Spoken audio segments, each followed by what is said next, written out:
Kumusta mga kasaliksik? Ang Pilipinas bilang isang arkipelagong bansa na binubuo ng mahigit 7,000 isla ay patuloy na humaharap sa mga hamon ng digital na koneksyon. Maraming lugar sa bansa ang nananatiling hindi abot ng tradisyonal na internet infrastructure tulad ng fiber optic cables at cellular networks. Dito pumapasok ang teknolohiya ng Starlink, isang proyekto ng SpaceX na pinamumunuan ni Elon Musk. Ang Starlink ay nag-aalok ng internet connectivity gamit ang network ng Low Earth Orbit (LEO) satellites na may kakayahang magbigay ng high-speed internet kahit sa mga liblib na lugar. Ang teknolohiyang ito ay hindi lamang isang modernong solusyon, kundi isang potensyal na tulay para sa mas maunlad na hinaharap ng Pilipinas. Isa sa pinakamahalagang benepisyo ng Starlink ay ang pagpapalawak ng internet connectivity sa mga rural at underserved na lugar. Sa kasalukuyan, milyon-milyong Pilipino ang nananatiling walang akses sa maaasahang internet, partikular na sa mga komunidad sa mga bundok, isla, at malalayong probinsya. Ang internet connection ay hindi lamang para sa personal na komunikasyon, kundi isang mahalagang tool para sa edukasyon, negosyo, at mga serbisyo ng gobyerno. Sa tulong ng Starlink, mabibigyan ng pagkakataon ng mga lugar na ito na makasabay sa mabilis na takbo ng modernisasyon. Ang maaasahang internet ay magpapalawak ng kaalaman, magpapalakas ng ekonomiya, at magbibigay ng oportunidad sa mga lugar na dati na pag-iiwanan. Sa aspeto ng digital transformation ng bansa, ang teknolohiya ng Starlink ay magiging malaking tulong upang maabot ng Pilipinas ang potensyal nito sa larangan ng teknolohiya. Ang pagkakaroon ng mabilis at tuloy-tuloy na koneksyon ay magpapabilis ng digitalization sa sektor ng edukasyon, negosyo at serbisyo publiko. Ang mga mag-aaral ay magkakaroon ng access sa mas maraming online learning platforms, habang ang mga guro ay mas magkakaroon ng kakayahang magturo gamit ang makabagong digital tools. Sa negosyo, ang mga micro, small at medium enterprises, MSMEs, ay makakakuha ng mas malawak na market reach sa pamamagitan ng e-commerce platforms. Bukod dito, ang gobyerno ay makapagbibigay ng mas mahusay at mabilis na serbisyo sa publiko sa tulong ng digitalized na mga sistema. Hindi lamang limitado sa internet connectivity ang benepisyo ng Starlink. Ang teknolohiyang ito ay magbubukas din ng pintuan para sa mga bagong industriya sa bansa. Ang space technology ay isang larangan na maaaring magbigay ng maraming oportunidad para sa Pilipinas, mula sa research and development hanggang sa mga partnerships sa global tech companies. Ang pagkakaroon ng direktang koneksyon kay Elon Musk sa pamamagitan ng Starlink at SpaceX ay magbibigay daan sa Pilipinas upang maging bahagi ng mga makabagong proyekto at teknolohiya sa hinaharap. Ang ganitong klaseng pag-unlad ay magbibigay inspirasyon at oportunidad para sa mga lokal na negosyo na umunlad kasabay ng mga pandaigdigang inobasyon. Isa pang mahalagang aspeto ng teknolohiya ng Starlink ay ang suporta nito sa disaster response at management. Bilang isang bansang madalas tamaan ng kalamidad tulad ng bagyo, lindol at pagbaha, ang Pilipinas ay nangangailangan ng mabilis at maaasahang komunikasyon sa panahon ng sakuna. Ang Starlink ay may kakayahang magbigay ng internet access sa mga lugar na nawala ng koneksyon dahil sa mga natural na kalamidad. Sa ganitong paraan, ang mga relief operations, rescue missions, at iba pang emergency response ay mas magiging organisado at epektibo. Ang teknolohiyang ito ay maaaring maging mahalagang bahagi ng disaster preparedness plan ng bansa. Higit sa lahat, ang pagpasok ng Starlink sa Pilipinas ay magdudulot ng mga oportunidad para sa trabaho sa sektor ng teknolohiya. Sa pag-deploy ng mga satellite system at iba pang kinakailangang infrastructure, kinakailangan ng mga eksperto sa engineering, programming, at iba pang teknikal na larangan. Ang mga Pilipino ay magkakaroon ng pagkakataon na mahasa ang kanilang kasanayan sa mga makabagong teknolohiya at makilahok sa isang global na workforce na nakatuon sa teknolohikal na inobasyon. Ang pagdating ng Starlink sa Pilipinas ay hindi lamang tungkol sa pagkakaroon ng mas mabilis na internet connection. Ito ay tungkol sa pagbibigay ng bagong pag-asa sa mga lugar na dati hindi naaabot ng teknolohiya, sa pagbubukas ng mas maraming oportunidad para sa kaunlaran, at sa pagbibigay ng inspirasyon upang ang bansa ay patuloy na magsikap para sa isang makabago at progresibong kinabukasan. Sa teknolohiyang hatid ng SpaceX at Starlink, maaaring masabing ang Pilipinas ay handa ng maging bahagi ng digital age. Ang ugnayan ni Elon Musk, ang tagapagtatag ng SpaceX at Tesla, kay dating Pangulong Donald Trump ay maaaring magbukas ng mga makabuluhang oportunidad para sa Pilipinas, lalo na sa larangan ng teknolohiya, kalakalan, at seguridad. Ang kombinasyon ng impluwensya ni Musk sa industriya ng teknolohiya at ang malakas na koneksyon niya kay Trump ay may potensyal na magpabor sa Pilipinas sa iba't ibang paraan. Sa pamamagitan ng mga posibleng inisyatibo, ang relasyon ng dalawang kilalang personalidad na ito ay maaaring magkaroon ng positibong epekto sa ugnayan ng Pilipinas at Estados Unidos. Isa sa mga pangunahing epekto ng ugnayang ito ay ang posibilidad ng pagbubukas ng mas maraming foreign investment sa Pilipinas. Sa kasalukuyang digital age, ang bansa ay nangangailangan ng makabuluhang puhunan upang palakasin ang sektor ng teknolohiya. Ang malakas na ugnayan ni Musk kay Trump ay maaaring magdala ng tiwala mula sa mga Amerikanong mamumuhunan na maglagak ng kapital sa Pilipinas. Ang mga proyektong pang-teknolohiya tulad ng Starlink, renewable energy solutions mula sa Tesla, at iba pang space-based systems mula sa SpaceX ay maaaring magpasimula ng malalaking proyekto sa bansa. Ang ganitong mga inisyatibo ay makakatulong sa pagpapabilis ng modernisasyon sa iba't ibang sektor, kabilang ang transportasyon, edukasyon, at komunikasyon. Ang relasyon ni Musk at Trump ay maaari ring magdulot ng positibong impluwensya sa bilateral relations ng Pilipinas at Estados Unidos. Sa panahon ng administrasyon ni Trump, ipinakita ng Estados Unidos ang interes nito na palakasin ang ugnayan sa mga kaalyado nito sa Asia Pacific, kabilang na ang Pilipinas. Ang impluwensya ni Musk sa larangan ng teknolohiya at ang kakayahan niyang maglunsad ng malalaking proyekto ay maaaring magbigay ng mas mataas na pabor sa Pilipinas. Ang kooperasyon ng dalawang bansa ay magbibigay daan sa paglulunsad ng mga makabagong inisyatibo na magpapalago sa ekonomiya ng Pilipinas at magpapalakas ng posisyon nito sa rehiyon. Sa suporta ng Estados Unidos, sa tulong ni Musk, may posibilidad na maging sentro ng innovation hub sa Southeast Asia, ang Pilipinas. Ang mga makabagong teknolohiya na dala ng SpaceX at Tesla ay maaaring gawing gateway ang Pilipinas para sa pagpapakilala ng mga cutting-edge innovation sa rehiyon. Ang papel ng Pilipinas bilang isang key player sa pagpapalaganap ng teknolohiya ay magdudulot ng mas mataas na reputasyon para sa bansa sa pandaigdigang antas.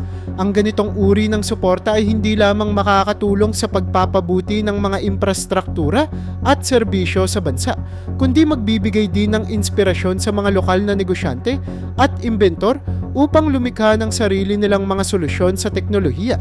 Bukod pa rito, ang relasyon ni Musk at Trump ay maaaring magresulta sa posibleng special trade agreement sa pagitan ng Estados Unidos at Pilipinas.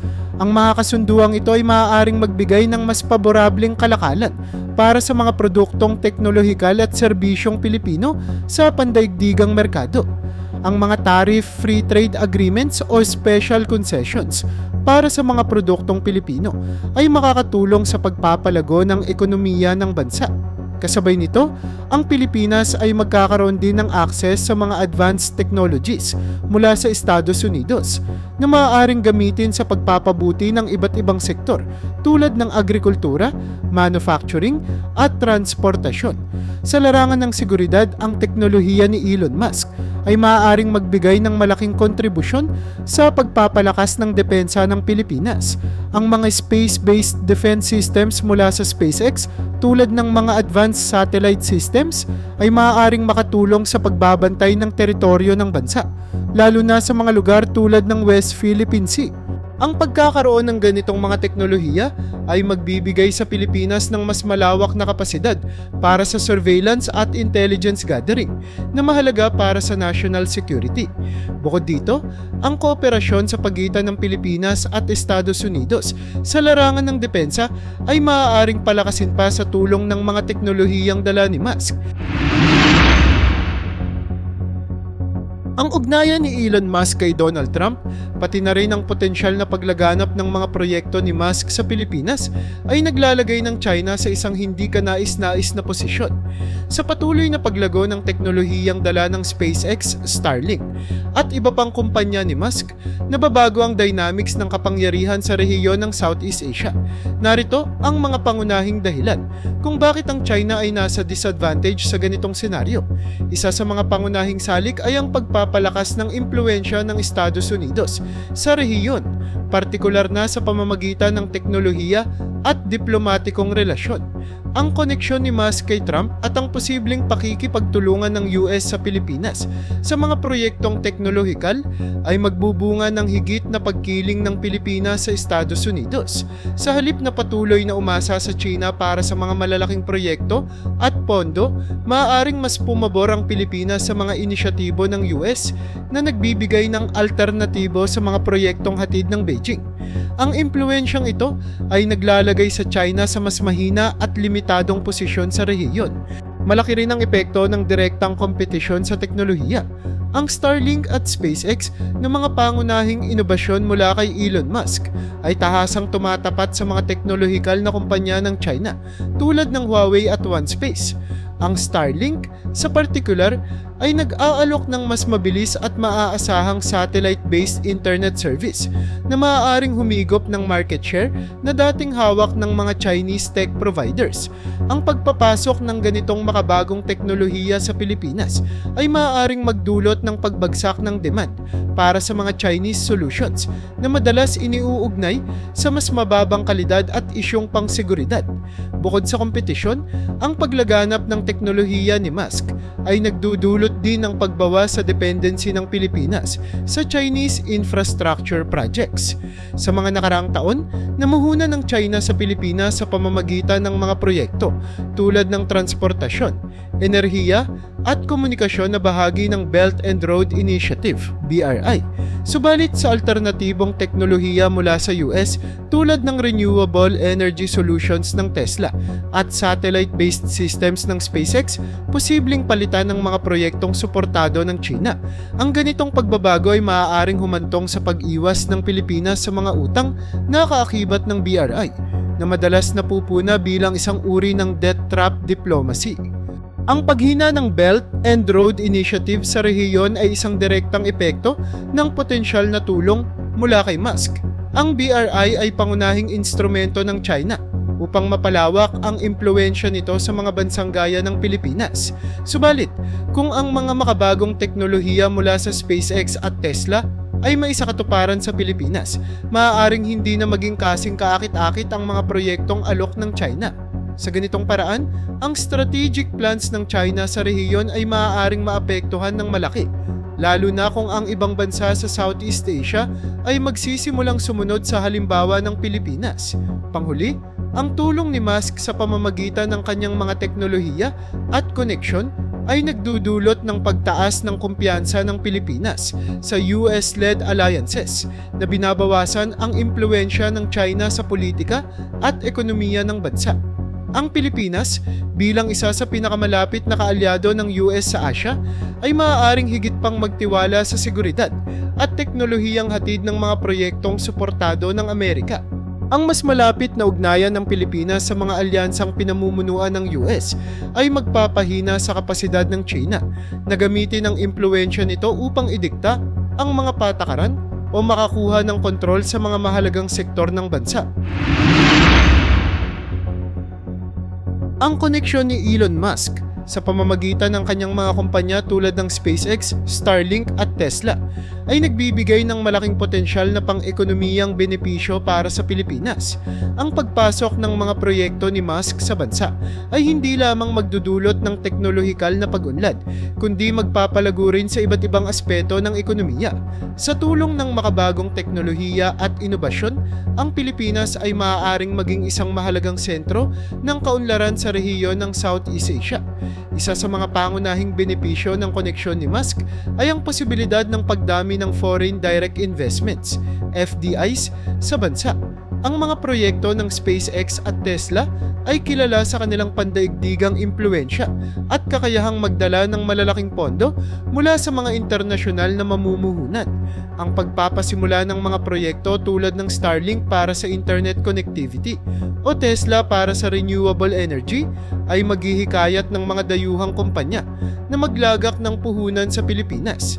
Ang mga proyektong ito ay hindi lamang lilikha ng mga bagong infrastruktura, kundi magbibigay din ng tiwala sa mga internasyonal na merkado na ang Pilipinas ay isang maaasahang lugar para sa negosyo at inobasyon. Bukod sa mga dayuhang pamumuhunan, ang lokal na industriya ng teknolohiya ay malaki rin ang posibilidad na umunlad dahil sa transfer of knowledge at skills mula sa SpaceX at iba pang kumpanya ni Musk. Sa pamamagitan ng pakikipagtulungan sa mga Pilipinong profesional, may babahagi ang mga makabagong teknolohiya at proseso na ginagamit sa mga kumpanya ni Musk. Ang ganitong kaalaman ay magbubukas ng pinto para sa lokal na industriya na maging mas competitive, hindi lamang sa regional na antas, kundi pati na rin sa global na merkado. Ang mga inobasyong ito ay maaaring magsilbing pundasyon para sa paglago ng mga startup at iba pang teknolohikal na negosyo sa bansa. Ang export potential ng Pilipinas ay maaari ring umangat sa tulong ng koneksyon ni Musk. Ang mga produktong pang-teknolohiya at serbisyong Pilipino ay maaaring mas makilala sa pandaigdigang merkado dahil sa suporta ng SpaceX at Tesla. Halimbawa, ang mga lokal na negosyo na konektado sa renewable energy o satellite-based systems ay maaaring magkaroon ng pagkakataong makapag-export ng kanilang mga produkto at serbisyo. Ang pagtaas ng export potential ay hindi lamang magpapataas ng kita ng bansa mula sa foreign trade, kundi magpapalakas din ang reputasyon ng Pilipinas bilang isang hub ng makabagong teknolohiya. Ang Tesla, na isa sa mga pangunahing kumpanya ni Musk, ay kilala sa pagtataguyod ng renewable energy projects. Kung magdadala ang Tesla ng Green Energy Initiative sa Pilipinas, magkakaroon ng malaking epekto sa pagpapabuti ng energy sector ng bansa. Ang pag-deploy ng mga solar panels, energy storage systems, at electric vehicle o EV infrastructure ay hindi lamang magpapababa sa dependency ng Pilipinas sa fossil fuels, kundi magbibigay din ng mas malinis at abot-kayang enerhiya para sa mga Pilipino. Ang ganitong mga proyekto ay makakapagbigay ng mas maayos at sustainable na energy framework para sa bansa na mahalaga sa panahon ng lumalalang epekto ng climate change. Isa pang mahalagang aspeto ng koneksyon ni Musk ay ang pagpapataas ng competitiveness ng workforce ng Pilipinas. Sa pagpasok ng mga proyekto ng SpaceX, Tesla at Starlink, magkakaroon ng pagkakataon ng mga Pilipino na masanay sa mga makabagong teknolohiya. Ang mga pagsasanay sa larangan ng engineering, programming at technical na operasyon ay magpapataas ng antas ng kasanayan ng lokal na manggagawa. Ang ganitong pagpapabuti sa kakayahan ng mga Pilipino ay magdudulot ng mas maraming oportunidad sa trabaho, hindi lamang sa loob ng bansa kundi pati na rin sa pandaigdigang labor market. Ang kinabukasan ng Pilipinas ay maliwanag sa harap ng mga oportunidad na dala ng teknolohiya at inobasyong maaaring hatid ng mga kumpanya ni Elon Musk tulad ng SpaceX, Starlink at Tesla. Sa panahon ng mabilis na digital transformation, ang mga posibilidad na maipasok ang mga makabagong solusyon sa bansa ay maaaring magpabago sa reputasyon, infrastruktura at kapasidad ng Pilipinas na harapin ang mga hamon ng modernong panahon. Narito ang isang malalim na pagtanaw sa mga potensyal na epekto ng teknolohiya sa hinaharap ng Pilipinas. Isa sa mga pangunahing aspekto ng hinaharap na ito ay ang posibilidad ng Pilipinas na maging sentro ng teknolohiya sa Asya. Sa tulong ng mga proyekto ni Musk, maaaring maitaas ang reputasyon ng bansa bilang isang innovation hub kung saan ang mga makabagong teknolohiya ay nililinang at ipinakikilala sa pandaigdigang merkado. Ang ganitong status ay hindi lamang magdudulot ng mas maraming oportunidad para sa mga lokal na industriya, ngunit magpapakita rin sa mundo na ang Pilipinas ay handang makipagsabayan sa mga nangungunang bansa sa larangan ng teknolohiya. Ang pagiging isang tech innovation hub ay magbibigay ng mas maraming oportunidad para sa mga Pilipinong inventor, negosyante, at profesional na makipagkolaborasyon sa mga global players. Kasabay ng pagiging sentro ng teknolohiya, mahalaga rin ang papel ng edukasyon sa paghubog ng susunod na henerasyon ng mga Pilipinong handang tanggapin ang hamon ng digital age.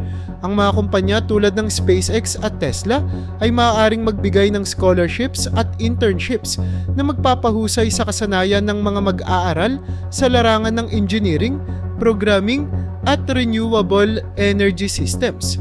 Ang ganitong uri ng suporta ay hindi lamang magbibigay ng direktang benepisyo sa mga kabataang Pilipino, kundi magpapalakas din sa sektor ng edukasyon ng bansa. Sa pamamagitan ng malalim na kaalaman at advanced training, ang mga Pilipino ay maaaring maging bahagi ng global workforce na nakatuon sa teknolohikal na pag-unlad.